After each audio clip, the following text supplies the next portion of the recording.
This year's coverage of our first CES is brought to you by nobody, because we came here on our own accord. But also special thanks to KristoferYee and my neighbor for providing us with the hotel that we got. That would be my neighbor Teresa. Thank you guys. But also, yeah, hopefully maybe next year we'll be doing it a bit differently.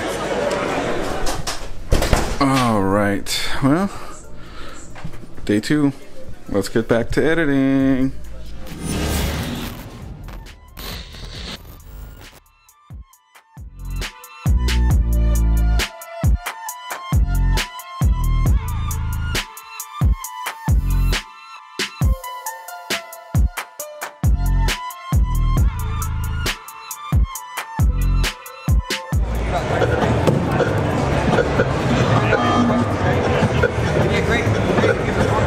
Okay, so this Pong thing, okay, I say Pong thing like I don't know what it is. I know what Pong is, alright? But this thing, it's all magnetic, mechanical, really interesting thing it's got going on. And as you saw Olga playing it, it's just really cool. They're gonna have 3 versions. They're gonna have this, like they show this version here. This is the arcade version. You see out there is the cocktail version. It has like cup holders and other things on there. And then down there is the home coffee table version. And they got other stuff like virtual skee ball over here that they're playing.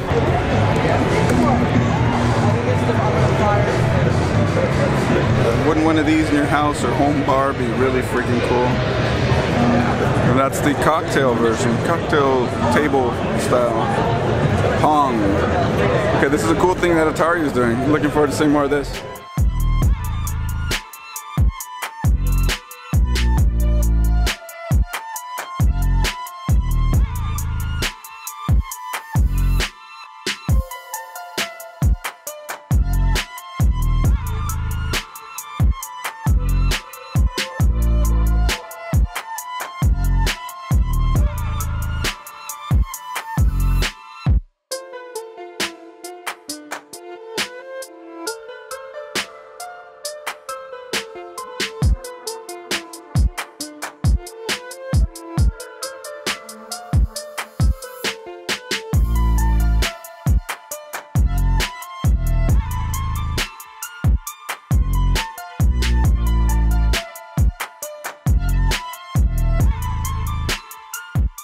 Okay, so these chairs are really cool, and if you think about it, you can save space because you wouldn't need an entire desk setup. You just find a corner for your chair and mount all your gear to it, and there you go.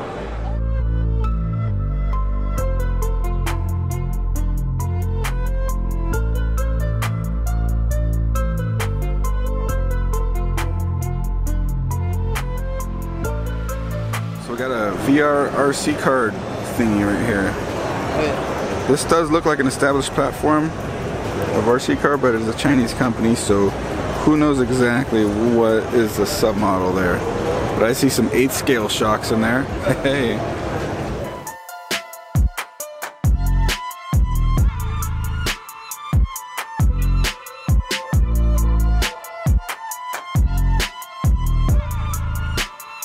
Holy crap, these drones are massive. I mean, look, even behind the guy back there, they're crazy big. This is Stampede. The leader in, what does it say? Stampede, the leader in pro AV distribution. I guess AV gear on drones. This is a QL200 transport and rescue drone. And then over here is the QL1500 transport and rescue drone. These look to be gas powered or some sort of liquid fuel powered. Interesting.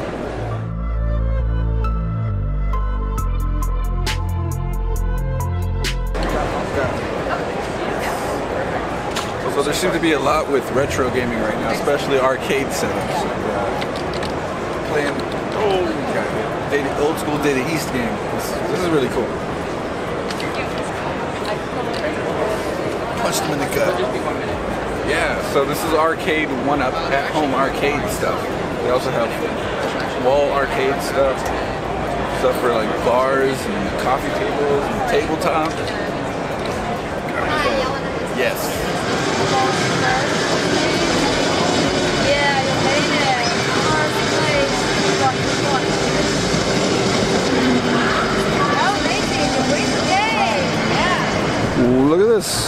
fan made of fans. I dig it. Inwin with their RGB fan setup. These are the Crown AC 140s and AC 120s.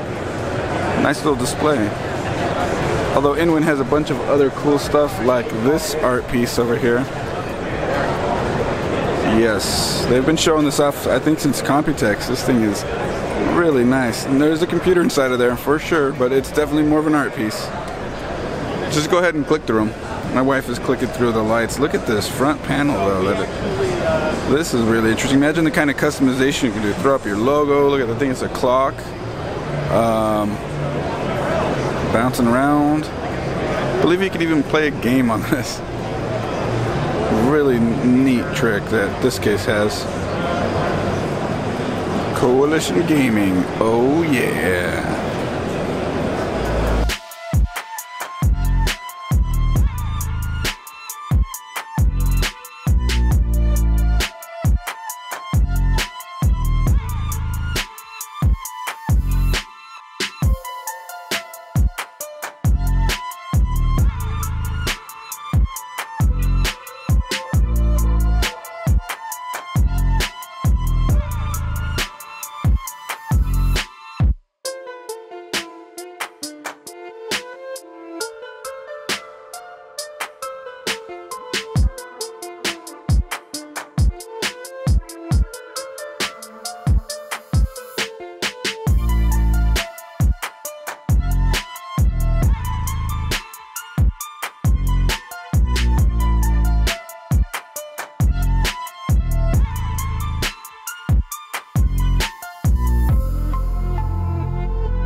So here I am at the Corsair streaming, the Elgato streaming station, and they're showing off their new product, the Keylight, and as well as integration with the Stream Deck.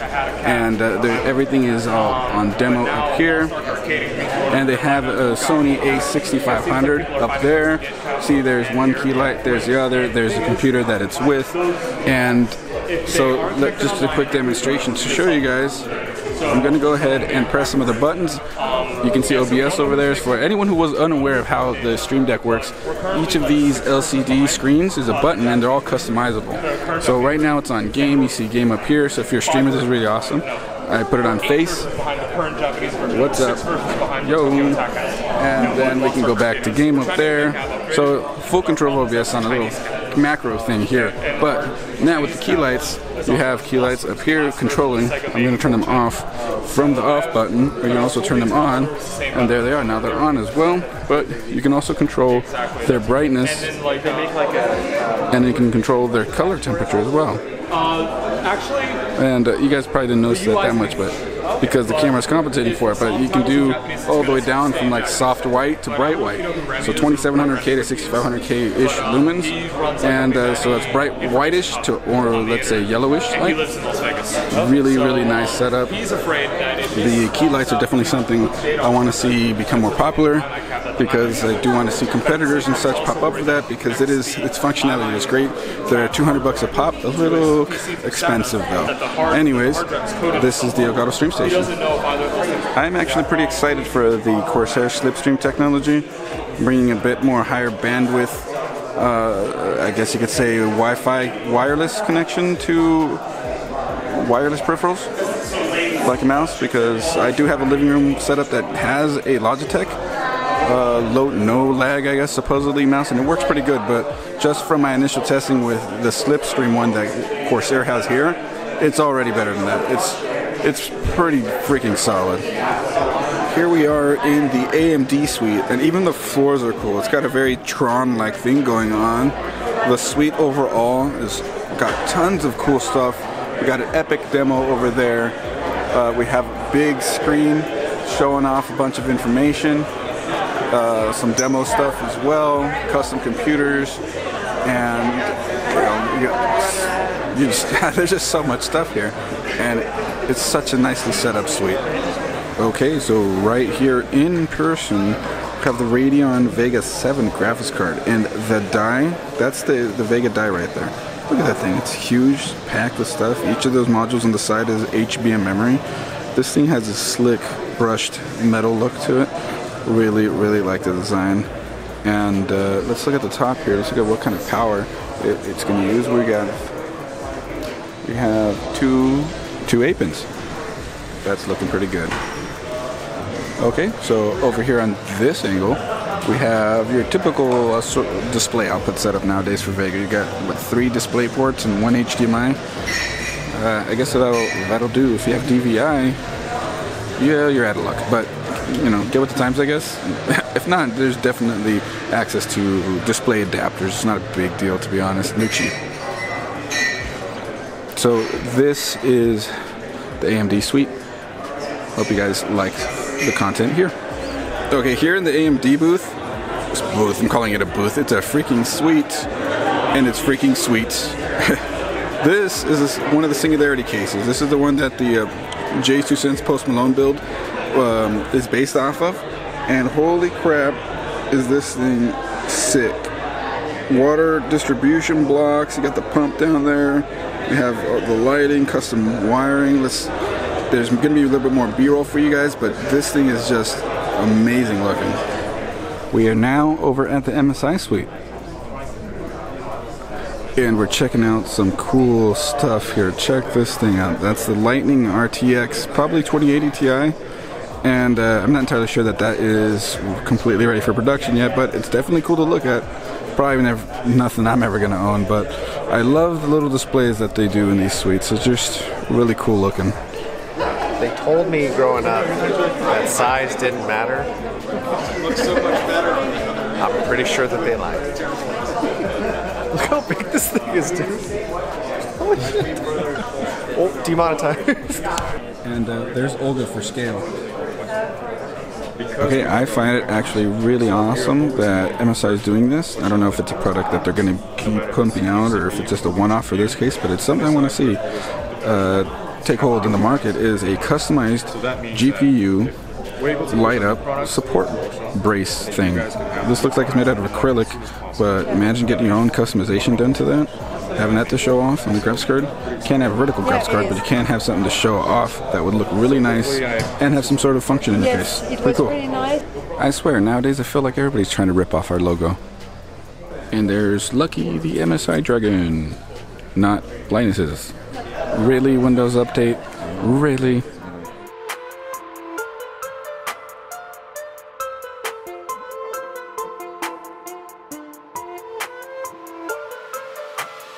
And we are at the Thermaltake suite.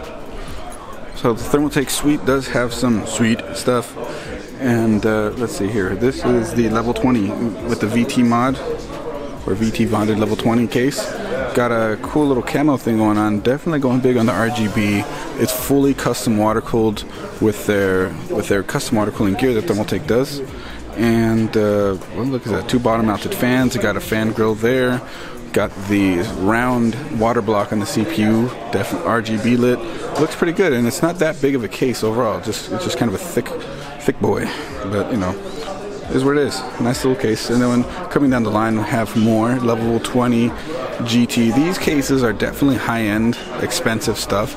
Especially how the level 20s do have like a dual chamber design. Looks like this one they removed all the dual chamber stuff.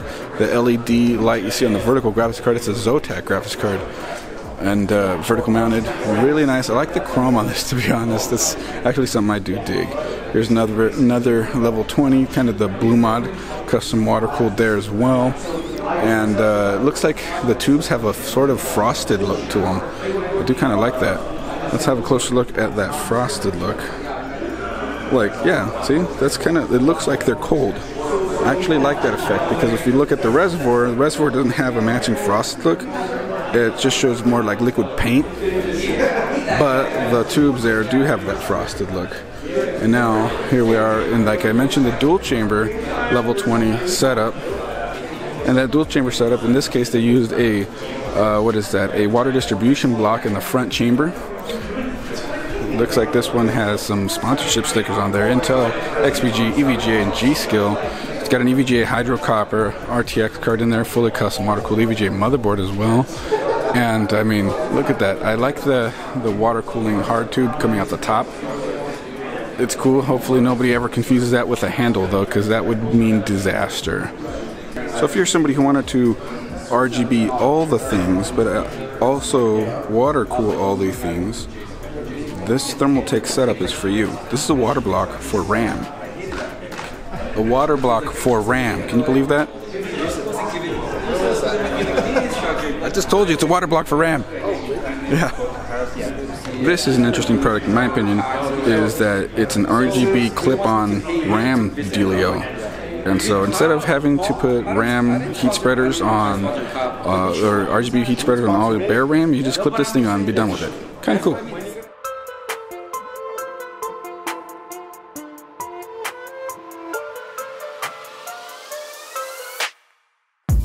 So Thermaltake has been going pretty hard into custom water cooling stuff. Here's one of their GPU water blocks for an RTX 2070. It's the Pacific V.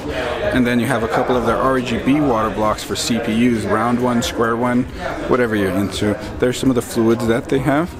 And as well, right back here, we have a, what is that? It's a DDC pump, hardline kit, radiator fans, block, all of it. And this is the different size radiators that they have. I believe that's 420, 360, 240. Really, well, I wouldn't say really thick, but they're thicker than the norm for when it comes to radiator stuff, and especially in kits. All right. So I guess we're gonna try to go to Logitech. Let's get into Logitech's. Wait, private meeting rooms by appointment only. Oh, come on. Fook. Almost forgot to shoot a little outro, everyone. But that's it for our CES coverage.